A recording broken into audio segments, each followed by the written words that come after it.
অন্নপূর্ণা ভান্ডারের ভেরিফিকেশন ইতিমধ্যেই শুরু হয়ে গেল। 1 জুন থেকে অন্নপূর্ণা ভান্ডারে 3000 টাকা করে পাবেন রাজ্যের মহিলারা।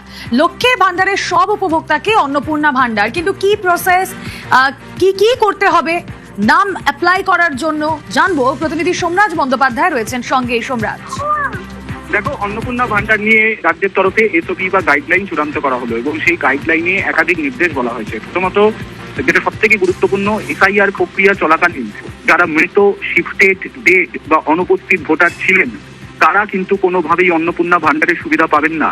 জেলা শাসকদের নির্দেশিকা পাঠিয়ে রাজ্যের নারী ও শিশু কল্যাণ দপ্তর স্পষ্ট করে জানিয়ে দিল যে এই তালিকা যাচাই করতে হবে, অর্থাৎ লক্ষ্মীর ভান্ডারের যে তালিকা রয়েছে সেই তালিকার মধ্যে যারা মৃত, শিফটেড, ডেড বা অনুপস্থিত ভোটার রয়েছেন এসআইআর প্রক্রিয়া চলাকালীন এবং এসআইআর এর যে দ্বিতীয় তালিকা প্রকাশ হয়েছিল সেখানে যারা ডিলিটেড হয়েছিলেন সেই তালিকার মধ্যে যে সমস্ত মহিলাদের নাম রয়েছে সেগুলিকে ভেরিফাই করতে হবে এবং ভেরিফাই করে প্রয়োজনীয় পদক্ষেপ করতে হবে জেলা শাসকদের। শুধু তাই নয়, 25 তারিখের মধ্যে এই সংক্রান্ত রিপোর্ট পাঠাতে হবে নারী ও শিশু কল্যাণ দপ্তরকে।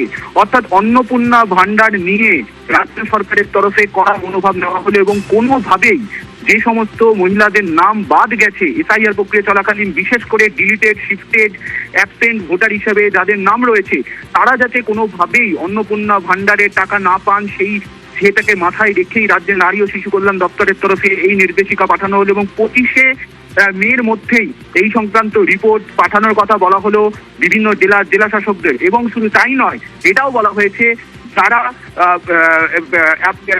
যারা ইতিমধ্যেই আবেদন জানিয়েছে ট্রাইব্যুনালের কাছে বা যারা সিএ জন্য আবেদন জানিয়েছে, যাদের কেস পেন্ডিং রয়েছে তারা এই সুবিধা পাবেন। কিন্তু এছাড়া যাদের নাম ডিলিটেড হয়ে আছে কিন্তু যারা এখনো পর্যন্ত আবেদন জানায়নি, যে সমস্ত মহিলারা, তারা কিন্তু কোনোভাবেই অন্নপূর্ণা ভান্ডারের সুবিধা পাচ্ছেন না।